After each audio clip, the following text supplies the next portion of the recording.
Selamat malam dan selamat memasuki minggu kedua sesudah Paskah untuk seluruh sahabat GPIB dimanapun berada. Saya Pendeta Megiawati Makadada Gantare selaku Ketua Majelis GPIB Ebenezer Palangkaraya, Kalimantan Tengah. Malam hari ini sebelum kita bersama membaca dan merenungkan firman Tuhan, mari sama-sama kita terlebih dahulu berdoa mohon bimbingan Roh Kudus. Mari kita berdoa. Kami bersyukur kepada Tuhan atas penyertaan-Mu sepanjang hari ini. Dan memasuki malam dalam jam istirahat kami, maka kami akan kembali membaca firman Tuhan. Kiranya berita firman yang menjadi refleksi kami untuk apa yang telah kami lakukan sepanjang hari ini, terus mengingatkan kepada kami bagaimana firman Tuhan mau untuk kami kerjakan dalam hidup kami. Bersabdalah ya Tuhan, kami telah siap untuk mendengarkannya. Amin. Sahabat GPIB, malam hari ini kita bersama akan membaca firman Tuhan dalam kitab Yesaya pasal 11 ayat 15 dan 16. Firman Tuhan demikian menyatakan, Tuhan akan mengeringkan teluk Mesir dan mengacungkan tangannya terhadap sungai Efrat dengan amarah yang menghanguskan. Ia memukulnya pecah menjadi 7 wadih, sehingga orang dapat melaluinya dengan berkasut. Kelak akan ada jalan raya bagi sisa umatnya yang tertinggal di Asyur, seperti yang telah ada untuk Israel dahulu pada waktu mereka keluar dari tanah Mesir. Demikian pembacaan firman Tuhan. Sahabat GPIB, di kota Wensberg, Jerman Selatan terdapat benteng kuno yang saat ini merupakan salah satu tujuan wisata. Menurut legenda pada tahun 1141, pasukan musuh mengepung benteng dan mengisolasi penduduk kota di dalamnya.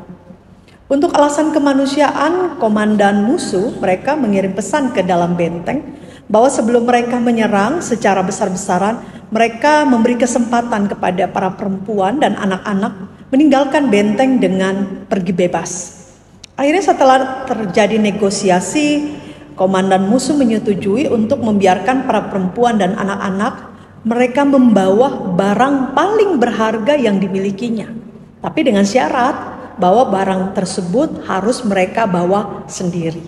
Nah, pada hari dan saat yang ditentukan, komandan musuh dan para anak buahnya tercengang, terkejut. Ternyata para perempuan ketika mereka akan keluar dari kota itu, mereka mulai berbaris dengan menggendong suami mereka di punggungnya masing-masing. Ternyata bagi perempuan dan anak-anak bahwa sesuatu yang berharga itu adalah suami mereka. Sahabat GPIB, apa yang paling berharga bagi kita? Apa yang paling berharga yang kita miliki dan kita katakan itu berharga? Rumah kah? Mobil? Jabatan? Atau anak ya yang kita miliki? Semoga saya berharap ada yang menjawab bahwa yang paling berharga adalah menjadi anak-anak Tuhan. Kenapa? Karena dalam firman hari ini kita akan menemukan bagaimana Tuhan mau menyatakan kepada saya dengan saudara, sahabat GPIB, bahwa kita adalah umat yang berharga, yang ada atau yang dimiliki oleh Tuhan. Mari kita perhatikan firman Tuhan hari ini dalam teks Yesaya. Disampaikan ada 2 hal yang mau disampaikan. Pertama, Tuhan mau umatnya mengalami pemulihan. Tuhan mau umatnya mengalami pemulihan. Jadi kekalahan Israel dan Yehuda disebabkan oleh murka Allah. Tuhan menghukum umatnya dengan cara membuang mereka. Mereka mengalami penyerangan, mereka kalah dengan negeri Asyur, Mesir, Patros, Ethiopia, Elam, Sinear, ya. Dan mereka menjadi budak di negeri asing. Dan tentu saja ini adalah pengalaman yang sangat menyedihkan bagi bangsa Israel. Dan boleh dikata mereka kehilangan segala-galanya. Mereka kehilangan harta benda, keluarga, identitas diri, dan mereka tidak ada harapan lagi karena status mereka sebagai seorang budak. Nah, disinilah firman Tuhan malam hari ini mau disampaikan lewat nubuat janji dari seorang Nabi Yesaya bahwa Tuhan berjanji, Tuhan menyatakan mereka akan kembali disatukan, menyatukan kembali kaum sisa Israel dan Yehuda. Mereka akan dipulihkan. Caranya bagaimana? Caranya dengan cara yang luar biasa di ayat 15. Digunakan bahwa Tuhan akan mengeringkan teluk Mesir. Tuhan mengacungkan tangannya terhadap sungai Efrat dan dengan amarahnya Tuhan menghanguskannya. Bahkan Tuhan memukul pecah menjadi 7 wadi. Ya, menjadi sungai Efrat itu menjadi 7 batang air. Bahkan orang pun bisa berjalan dengan kasutnya. Ya, ini kan sesuatu yang luar biasa yang mau Tuhan lakukan, terjadi pemulihan kepada kita umat manusia. Yang kedua, Tuhan mau katakan lewat firman-Nya malam hari ini kepada kita bahwa Tuhan tahu apa yang terbaik untuk kita. Jadi upaya Tuhan, ini lihat, Tuhan yang melakukan upaya untuk mengembalikan umat Allah ke tanah Israel ini kan bukan sesuatu yang mudah. Seorang budak hanya bisa ditebus dengan pembayaran yang setimpal. Tetapi Nabi Yesaya meyakinkan umat bahwa kekuatan Tuhan mampu mewujudkan janji pemulihannya kepada mereka. Dan hal ini ya dikatakan dalam ayat 16, ini sudah dibuktikan terhadap leluhur Israel saat mereka di Mesir. Dan saat mereka pun keluar dari Mesir, ini bukan sesuatu cara yang bisa kita pikirkan, di luar dari apa yang kita pikirkan, namun itu terjadi. Tuhan mengizinkan, Tuhan melakukan perkara yang luar biasa. Dan ini karena kekuatan dari Allah. Saudara-saudara, sahabat GPIB, umumnya orang membuang barang sisa karena dianggap sudah tidak berharga lagi. Tetapi di tangan Tuhan sisa barang buangan itu diolah kembali menjadi benda, menjadi sesuatu yang punya nilai yang tinggi. Sahabat GPIB, Allah berkenan mengumpulkan kita, orang-orang yang selayaknya dibuang. Allah berkenan membentuk kita menjadi berharga kembali dan dipakai untuk kemuliaan-Nya. Dan ingatlah selalu, ya seperti dalam pembacaan kita, bahwa di dalam Tuhan tidak ada istilah jalan buntu, melainkan di dalam Tuhan selalu ada jalan.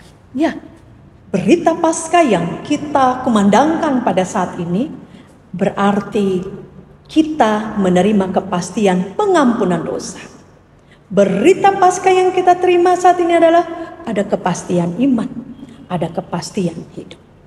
Oleh karena itu, mari dengan gembira kita ucapkan Kristus Tuhan, Kristus sudah bangkit, benar Ia sudah bangkit. Percayalah bahwa kita semua adalah umat yang berharga di hadapan Tuhan. Amin.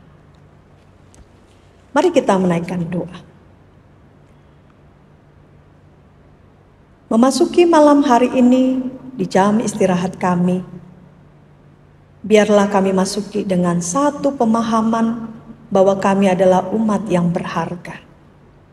Walaupun tersisa di antara kaum Israel, tapi Tuhan mencari dan mengumpulkan, bahkan Tuhan membuka jalan dengan cara yang luar biasa. Mampukan kami Tuhan untuk menghayati akan segala kebaikan-Mu di dalam kami merayakan Paskah. Mampukan kami tetap teguh dalam iman, dan setelah satu hari ini kami beraktivitas, biarlah di jam tidur kami ini, jam beristirahat kami masuki dengan satu keyakinan iman. Karena Tuhan, kami boleh bersyukur dan menikmati malam ini. Sambil kami berdoa untuk setiap keluarga yang kami kasihi dimanapun mereka berada. Sambil kami berdoa untuk setiap pelayanan yang sudah kami kerjakan. Sambil kami berdoa untuk kehadiran gereja Protestan di Indonesia bagian Barat. Bahkan secara khusus melalui tim kerja program Morning dan Night Call GPIB, mereka boleh terus menjadi saluran berkat. Dan setiap kami boleh percaya bahwa kehadiran kami akan membawa berkat. Kami masuki malam hari ini ya Tuhan, sambil terus memohon, ampunilah salah dan dosa kami, dan bangunkan kami besok pagi dengan tubuh yang segar, tubuh yang baru, tubuh yang telah dibaharui untuk memulai hari yang baru. Bersyukur untuk segala kebaikan Tuhan. Di dalam nama Tuhan kami Yesus Kristus, kami telah berdoa. Amin. Selamat beristirahat sahabat GPIB. Immanuel, Allah beserta kita.